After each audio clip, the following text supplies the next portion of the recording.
8 golongan orang yang jadi penerima zakat: fakir dan miskin, amil mu'alaf, gharimin, juga fisabilillah, dan ibnu sabil, hamba sahaya. Itu semua orangnya.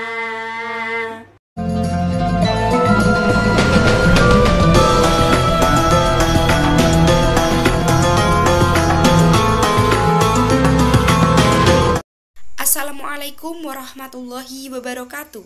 Perkenalkan, nama saya Seli Indrayani dengan NIM 19030161003 dari jurusan Pendidikan Agama Islam Universitas Islam Negeri Wali Songo, Semarang. Video ini dibuat guna untuk memenuhi tugas ujian akhir semester mata kuliah Fikih Ibadah yang diampu oleh Ustadz Rizza Hamami. Materi yang akan saya sampaikan adalah zakat. Yang pertama, saya akan menjelaskan apa itu pengertian zakat. Zakat adalah salah satu ibadah ma'liyah dan termasuk dalam salah satu rukun Islam. Secara arti kata, zakat berasal dari bahasa Arab dari akar kata zaka yang mengandung beberapa arti seperti membersihkan, bertumbuh, dan berkah. Dalam terminologi hukum syara, zakat diartikan pemberian tertentu dari harta tertentu kepada orang tertentu menurut syarat-syarat yang telah ditentukan. Setelah kita mengetahui apa pengertian zakat, materi yang selanjutnya adalah macam-macam zakat. Zakat dibagi menjadi dua, yaitu zakat fitrah dan zakat mal. Yang pertama adalah zakat fitrah. Zakat fitrah merupakan zakat yang dikeluarkan umat Islam pada sebagian bulan Ramadan dan sebagian bulan Syawal untuk mensucikan jiwa. Sedangkan zakat mal adalah zakat harta yang dimiliki seseorang karena sudah mencapai nisabnya. Nah, zakat mal ini atau zakat harta itu dibagi menjadi beberapa lagi. Di antaranya, yang pertama ada zakat binatang ternak. Zakat binatang ternak adalah binatang yang sengaja untuk dikembangbiakan agar menjadi tambah banyak. Pada binatang ternak diberlakukan nisab dan haul. Binatang ternak yang dizakati itu hanya 3 jenis, di antaranya 1 unta, 2 sapi, dan 3 kambing. Adapun selain dari 3 macam tersebut, baru ditunaikan zakatnya bila dijadikan barang tijarah. Yang kedua adalah zakat emas dan zakat perak. Emas dan perak merupakan logam galian yang berharga dan merupakan karunia Allah Subhanahu wa Ta'ala. Berdasarkan pendapat mayoritas ulama seperti Imam Maliki, Imam Syafi'i, dan Imam Hambali berpendapat bahwa nisab emas adalah 20 mitskol atau sama dengan 90 gram, dan perak 200 dirham atau setara dengan 600 gram. Besar zakatnya adalah 2,5% setelah tersimpan selama setahun hijriah penuh.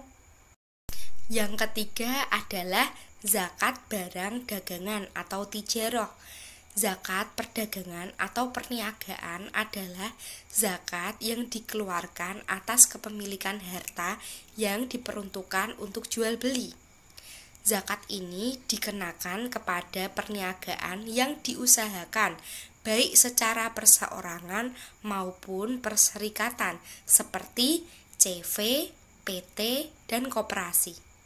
Segala macam jenis harta atau barang yang diperdagangkan orang, baik yang termasuk dalam jenis harta yang wajib dizakati seperti bahan makanan dan ternak, maupun harta yang tidak wajib dizakati seperti tekstil, hasil kerajinan, kelapa, tebu, pisang, tanah, mebel, dan sebagainya. Semuanya itu wajib untuk dizakati ya teman-teman. Jika telah memenuhi syarat-syaratnya, nisab zakat perdagangan itu adalah senilai 90 gram emas setelah berlalu 1 tahun. Cara mengeluarkan zakatnya, pada awal tahun dihitung nilai barang dagangannya. Jika sudah mencapai nisbah pada akhir tahun, dihitung kembali apakah telah mencapai nisab atau belum. Jika telah mencapai nisab, harus dikeluarkan zakatnya sebesar 2,5%. Selanjutnya, yang keempat adalah zakat tanaman. Zakat tanaman yang wajib dizakati adalah biji-bijian yang menjadi bahan makanan pokok, seperti gandum, jagung, padi, kedelai, dan kacang tanah. Nisab zakat pertanian berdasarkan perhitungan watsak atau ukuran banyak dari suatu barang pertanian setelah dipanen dengan cara disukat atau diukur dengan ukuran isi pada suatu wazan atau wadah yang telah disepakati, semacam mut, literan, blek, galon, mangkok, gantang, dan bisa menggunakan barang lainnya. Para ahli fikih telah menentukan 5 watsak sepadan dengan 50 kail atau 653 kg dari makanan pokok mayoritas penduduk. Kadar zakat pertanian adalah 10% jika diairi oleh air hujan, sungai, danau, atau yang sejenisnya, dan 5% jika diairi dengan alat irigasi atau yang sejenisnya yang menggunakan alat pompa air. Nah, yang selanjutnya atau yang kelima adalah zakat barang temuan atau rikas, zakat barang tambang atau ma'din dan hasil laut. Arikas menurut bahasa artinya harta yang terpendam. Dalam bahasa Indonesia sering disebut sebagai harta karun, yakni harta lama yang terpendam di tempat yang tidak didiami oleh orang. Maknanya tidak akan dapat diklaim siapa pemilik harta tersebut. Sedangkan yang dimaksud dengan ma'din adalah segala macam hasil tambang yang dikeluarkan dari bumi dan mempunyai nilai, seperti besi, kuningan, dan timah. Sedangkan harta hasil laut adalah harta yang didapat dari laut, seperti mutiara, kerang, terumbu karang, rumput laut, dan zakat rikas tidak ada nisab dan haul. Oleh karena itu, setiap menemukan harta karun langsung dikeluarkan zakatnya sebesar 20%.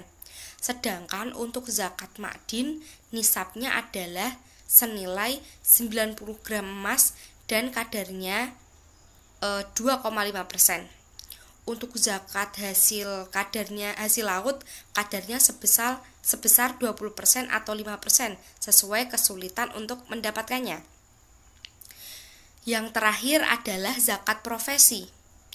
Profesi adalah suatu pekerjaan dengan keahlian khusus sebagai mata pencaharian, seperti arsitek, dokter, pelukis, olahragawan, pejabat, dan lain sebagainya.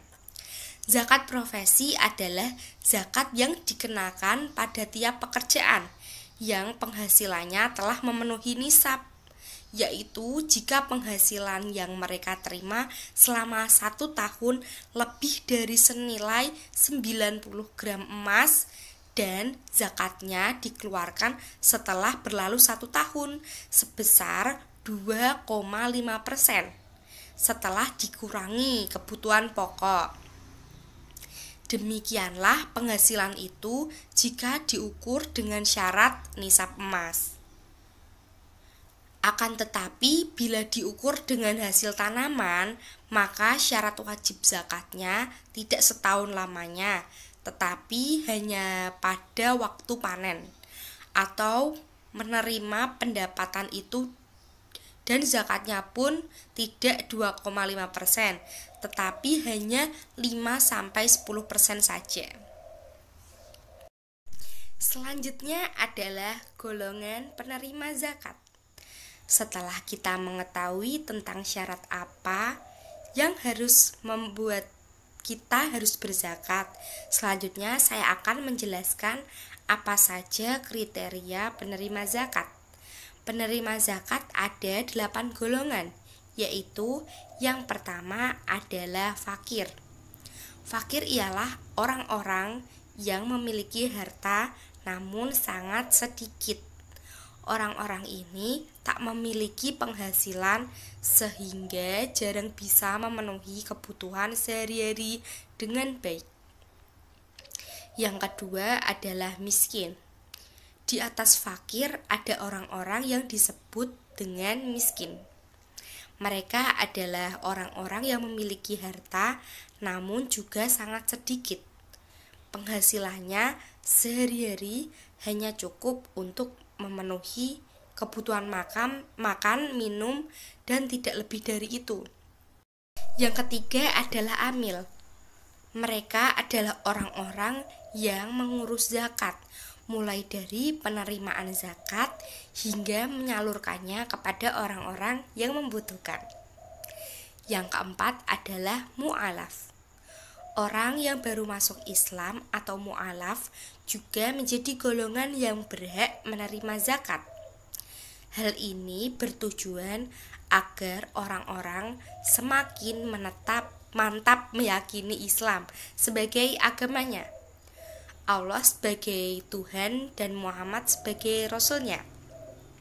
Yang kelima ada rikab atau biasa disebut hamba sahaya atau orang yang memerdekakan budak di zaman dahulu. Di zaman dahulu banyak orang yang dijadikan budak oleh saudagar-saudagar kaya. Inilah zakat yang digunakan untuk membayar atau menebus para budak agar mereka dimerdekakan. Orang-orang yang memerdekakan budak itu juga berhak untuk menerima zakat. Yang keenam ada ghorim atau orang yang memiliki hutang. Ghorim merupakan orang yang memiliki hutang. Orang yang memiliki hutang berhak menerima zakat. Namun orang-orang yang berhutang untuk kepentingan maksiat seperti judi dan berhutang demi memulai bisnis lalu bangkrut, hak mereka untuk mendapatkan zakat akan gugur. Yang ketujuh ada fisabilillah. Fisabilillah adalah segala sesuatu yang bertujuan untuk kepentingan di jalan Allah. Misal pengembangan pendidikan, dakwah, kesehatan, panti asuhan, madrasah diniyah, dan masih banyak lagi. Dan yang ini terakhir atau yang ke-8 yaitu Ibnu Sabil. Ibnu Sabil disebut juga sebagai musafir atau orang-orang yang sedang melakukan perjalanan jauh, termasuk pekerja dan pelajar di tanah perantauan. Nah, jadi cukup sekian materi yang dapat saya sampaikan. Saya memohon maaf yang sebesar-besarnya apabila selama pembuatan video tadi saya mengucapkan banyak kesalahan kata dan lain sebagainya. Sekian dan terima kasih. Wassalamualaikum warahmatullahi wabarakatuh.